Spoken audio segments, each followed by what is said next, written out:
కాంగ్రెస్ ప్రభుత్వం వచ్చిన తర్వాత బియ్యం కొనుగోలులో అదేవిధంగా ఈ రైతన్నల ధాన్యం ఏదైతే మరి ప్రభుత్వం ఎఫ్సిఐ కోసం కొనుగోలు చేస్తుందో సన్న బియ్యం విషయంలో అదేవిధంగా ఈ ధాన్యం విషయంలో ఒక పెద్ద కుంభకోణం జరిగింది అంటూ 15 రోజుల కిందటనే కరీంనగర్లో మొదటిసారి తాను నిర్దిష్టమైన ఆరోపణ చేయడం జరిగింది.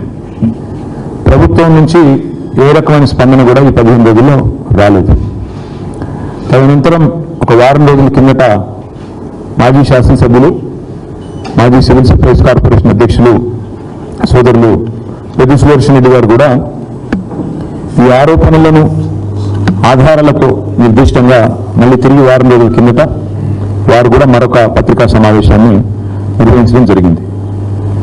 ప్రభుత్వం ఇప్పటి వరకు ముఖ్యంగా ప్రభుత్వంలో ఉండే బాధ్యులు గౌరవ మంత్రి ఉత్తమ్ కుమార్ రెడ్డి కానీ లేదా ముఖ్యమంత్రి రేవంత్ రెడ్డి కానీ ఈ రోజు వరకు ఈ కుంభకోణం మీద కనీసం పెదవి విప్పడం లేదు.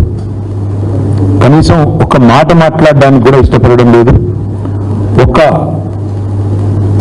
ఒక్క ప్రశ్నకు కూడా ఇంతవరకు సమాధానం చెప్పలేదు. ఇవాళ బీఆర్ఎస్ పార్టీ తరఫున మేము నిర్దిష్టమైన ఆధారాలతో సహా ఇవన్నీ కూడా మీ ముందు బయట పెడతా ఉన్నాము. మేము కొన్ని డిమాండ్లు కూడా చేయబోతా ఉన్నాం. మేము మొదటి నుంచి చెప్తా వచ్చింది ఒకటే, కాంగ్రెస్ అంటేనే మరి బీఆర్ఎస్ అంటే స్కీములు, కాంగ్రెస్ అంటే స్కాములు. నిజానికి కాంగ్రెస్ అంటేనే స్కామ్ గ్రేస్ అని పిలుస్తారు. కుంభకోణాల కుంభమేళ జరుగుతుంది తెలంగాణలో ఈ కాంగ్రెస్ వస్తే అనే మాట మేము ఎన్నికల ముందు 6 నెలల ముందే చెప్పడం జరిగింది. ఇవాళ కాంగ్రెస్ పార్టీ పెద్దలు ముఖ్యంగా ఈ రాష్ట్రంలో ఒకటే ఫిలాసఫీ పెట్టుకున్నారు, ఢిల్లీ మే లూటో ఢిల్లీ మే బాంటో.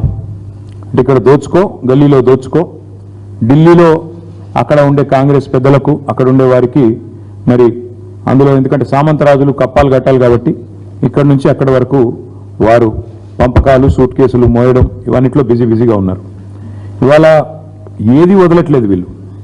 రైతన్నల ధాన్యం నుంచి విద్యార్థుల అన్నం వరకు అన్నింటి మీద కూడా ఇవాళ కుంభకోణాలకు తెరలేపింది కాంగ్రెస్ ప్రభుత్వం. ఈ 2 కుంభకోణాలు కలిపి నేను మొత్తం వివరంగా చెప్తాను. ఇటు రైతులేమో పడిగాపులు పడుతుంటే రోడ్ల మీద ఇంకా ధాన్యం కొనుగోలు పూర్తిగాక అకాల వర్షాలతో సతమతమయ్యి కొనుగోలు కేంద్రాలలో రైతులు కన్నీళ్లు పెట్టుకుంటే మరొకవైపు ప్రభుత్వం మాత్రం ధాన్యం కొనుగోలు మీద దృష్టి పెట్టకుండా వాళ్ళు చాలా బిజీగా ఈ ధాన్యం కుంభకోణం మీద దృష్టి పెట్టి మరి స్వయంగా ముఖ్యమంత్రి గారి పేషీ నుంచి పౌర సరఫరాల శాఖ డిపార్ట్మెంట్ నుంచే ఈ కుంభకోణం జరిగిందనేది మాకు వస్తున్న ఇన్ఫర్మేషన్. ప్రభుత్వ ఖజానాకు గండి కొట్టడం, కొంతమంది కాంట్రాక్టర్లకు దోచిపెట్టడం, వాళ్ళు వీళ్ళు కలిసి చీకటి దందా చేసి ఒక 1000 కోట్ల రూపాయల కుంభకోణం ఈరోజు నేను నిర్దిష్టంగా చేస్తున్న ఆరోపణ. ఇప్పటికే రాష్ట్రంలో బి ట్యాక్స్ అని, ఆర్ ట్యాక్స్ అని, ఆర్ఆర్ ట్యాక్స్ అని, యూ ట్యాక్స్ అని రకరకాలుగా ట్యాక్స్ల గురించి వింటా ఉన్నాం, అన్అఫీషియల్ ట్యాక్స్ల గురించి వింటా ఉన్నాం. ఈరోజు ఈ స్కామ్లో మాత్రం కేవలం ఇక్కడ తెలంగాణలోని కాంగ్రెస్ పెద్దలకే కాకుండా ఢిల్లీ పెద్దల దాకా కూడా మరి హస్తం ఉందని చెప్పి మాకు